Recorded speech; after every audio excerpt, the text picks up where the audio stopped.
Olá pessoal, bem-vindo ao nosso pós-MIFAS Barcelona 2025.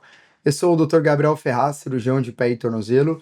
Para essa conversa eu tenho a honra de estar aqui com o Dr. Miguel Viana, que dispensa apresentações e que também acabou de voltar de Barcelona com a gente. Miguel, obrigado por topar esse bate-papo. Miguel, vamos seguir mais um pouquinho o Diálogos Valgo, que acho que é o tema mais discutido do congresso aí, né? O Tom Lewis, junto com o Peter Lam, né? Tom Lewis, nosso amigo da Inglaterra, e Peter Lam da Austrália, eles demonstraram uma avaliação clínica muito interessante, que é você pegar o dedo com hálux valgo, né? E tentar reduzir ele, deixar ele alinhado. Imagine que o dedo tá aqui, você tenta deixar ele alinhado, isso na sua avaliação clínica, no seu consultório, não um paciente sedado. E ele, pelo que a gente entendeu, se você consegue essa redução, você tem uma chance grande de ter um efeito, uma correção total. Se esse dedo não reduz perfeitamente, você tem um risco maior de ficar um hálux valgo residual, digamos, né? Provavelmente uma deformidade mais severa. Você concorda com isso? Você já tentou fazer isso algumas vezes? Qual que é a sua opinião sobre esse estudo? É interessante, assim, é uma coisa que a gente meio que faz no intraoperatório, ali na hora que vai começar a fazer a cirurgia, testar um pouquinho a flexibilidade. E quando não reduz, normalmente, quando tem uma rigidez ali, normalmente são casos que são mais difíceis mesmo. Só que eu não sei se tinha talvez esse seja o primeiro trabalho que tenha comparado isso.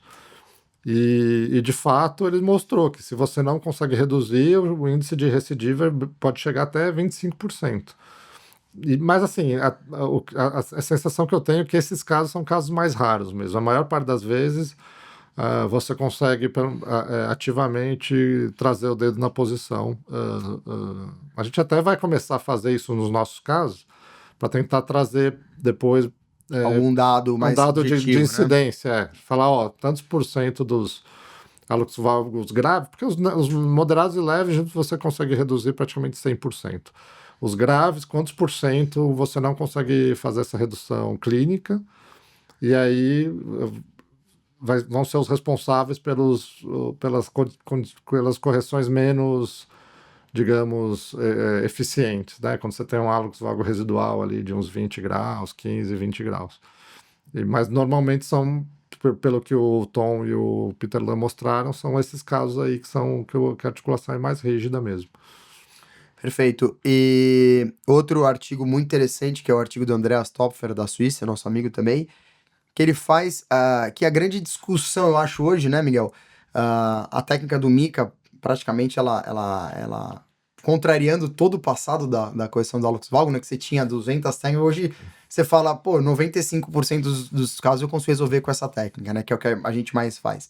Porém, a questão da instabilidade tarso-metatarsal ainda é uma discussão muito importante, né?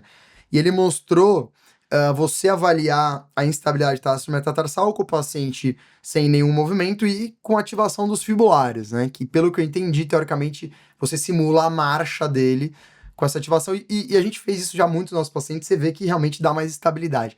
Você acha que isso é um caminho para a gente indicar essa outra cirurgia, né? Um Lapidus, por exemplo? O que você pensa sobre esse teste, né, nas suas mãos aí, ou o futuro aí do diagnóstico da instabilidade? Pois é, esse é o grande desafio, né? A pergunta de $1 milhão pro Mika agora é essa, né? Quando não cirurgia fazer, né? Exatamente. Quais são os casos que não vão bem? Né? Então, uma coisa que a gente tá estudando foi um outro trabalho que a gente publicou, que a gente apresentou lá, que é a abertura entre o primeiro e o segundo metatarso, o espaço entre os dois, e quanto isso tem impacto na capacidade do Mika de corrigir a deformidade. A gente mostrou que um conceito que se tinha, que se a cabeça do primeiro meta ela é menor que o espaço entre o primeiro e o segundo, teoricamente o Mika não seria a melhor opção de técnica para corrigir. O Benoit já publicou isso, Isso, né? ele citou Sem no dados, trabalho. né? Mas Exato. ele sugere fazer base, né? O sistema de base para fechar o Isso. intermeta, né? E aí a gente mostrou na nossa série que não existe essa correlação absoluta. Então, a gente mediu de 200, mais de 200, 300 casos quase, quase né? 300, 270 casos. e viu que quando passa de mesmo quando passa, essa relação passa de 1.0, ou seja, o espaço é maior que a cabeça, a capacidade numérica de correção ela não diminui, o ângulo de Hallux-Valgus se mantém estável mesmo quando passa disso aí. Então a gente ainda, esse aí é um desafio ainda saber que casos, e acho que isso tem muito a ver com a instabilidade, porque se a distância é grande e a tarso metatarsica é estável, acho que o MICA ainda é uma boa opção. O problema é quando você tem uma instabilidade Você grosseira dessa continua articulação. abrindo, né, mesmo, ela não Isso. estabiliza, né? É, porque você faz a translação da cabeça 100%, a gente tem alguns casos assim, que você faz a translação de 100% da cabeça, né? Então você faz a osteotomia, translada 100%, fixa, e aí você vai olhar o raio-x. Depois de um ano, a cabeça está no mesmo lugar que estava antes da cirurgia. Então você só transladou todo o primeiro meta e a cabeça ficou mais ou menos no mesmo lugar. Continua, e isso leva a recidiva, né? Volta desse. Graças a Deus são poucos casos, mas isso pode acontecer. Então, isso que a gente está tentando entender, como é que funciona essa questão da tarso-metatársica, né? Quais casos que vão acontecer isso e quais casos a gente vai fazer a translação, vai ficar estável e a correção vai ficar boa, que é a maior parte dos casos. Mas a gente ainda até agora, a gente ainda vê, em um outro caso, a gente pode ser surpreendido. Então, essa técnica do Topfer de fazer esse teste é uma tentativa de detectar isso no pré-operatório, né? Para você fazer uma outra técnica que estabilize a tarso metatársica, caso você tenha indícios que tem uma instabilidade grande.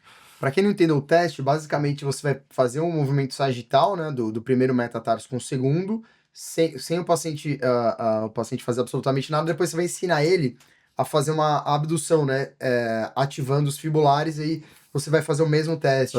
Como o Topfer fala, não adianta falar para o paciente ativa o fibular longo, que ele não vai saber. Tem que ensinar. E eu vou te falar que não é fácil. Eu já tentei fazer em vários pacientes, não conseguem.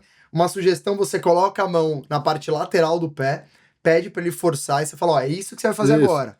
Aí ele faz e aí você faz o o jeito acho que facilita é everter, você everte o pé com a mão e fala, ó, eu quero que você faça esse movimento sozinho.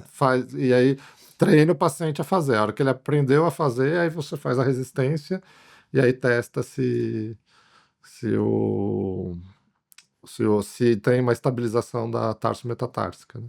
Eu confesso que a gente recebeu ele aqui no MIFAS em São Paulo, né, Miguel, em junho, e ele comentou sobre esse teste, e desde lá, então, eu tô fazendo em todos os pacientes. Eu tenho a sensação que todos dão uma estabilizada, né? Sim. Mas a gente não tem ainda critérios objetivos para falar, não, a partir desse dado aqui, você vai fazer lapidos, você não vai fazer mica, né? Então, o quanto que estabilizou e quanto precisa ficar instável para aumentar o risco de recidivar, né? Essa é a pergunta que a gente ainda não sabe responder. Um outro ponto que eles comentaram é no raio-x perfil, onde você vê uma abertura de um gap plantar para avaliar a instabilidade. Você acha que isso é viável? O que você... Acho que esse é um bom parâmetro. Acho que esse é um bom parâmetro, porque aí você tem um parâmetro objetivo, né? O paciente está pisando e ali você vê que tem algum grau de instabilidade mesmo quando você tem uma abertura plantar. Acho que esse é um parâmetro bom para usar e a gente tem usado também. Mas tem alguns casos que você, na hora, que depois com o tempo, com a experiência, já percebe que está muito móvel, né? Sim. E aí esses casos, geralmente, os casos mais grosseiros dá para detectar. E aí já pensa numa outra técnica, ou fazer um lapídes ou alguma... Miguel, obrigado aí pelo bate-papo, sempre um prazer poder discutir com você essas atualizações, né? Agradeço muito sua presença aí com a gente. O prazer foi meu, vamos fazer outros mais para frente aí, sempre quando tiver coisas mais interessantes aí para a gente poder conversar, acho que vale a pena poder levar isso para mais pessoas, né? Não ficar só entre nós dois aqui ou só no nosso grupo. Acho que conhecimento é para ser democratizado, né? Para ser espalhado para todo mundo. Exatamente. E você que está assistindo, obrigado aí a atenção. Lembrando que no ano que vem, 2026, fevereiro de 2026, a gente vai trazer o Bob Anderson, né, Miguel? Que é um cirurgião super reconhecido mundialmente, aí trabalhou muitos e muitos anos na NFL, tratando lesões esportivas aí de futebol americano e todas as outras. Ele vai estar aqui com a gente em fevereiro de 2026, não deixa de adquirir a sua inscrição, que já está quase acabando, e vai ter um Cadáver Lab com ele na sexta-feira e sábado, dia inteiro teórico.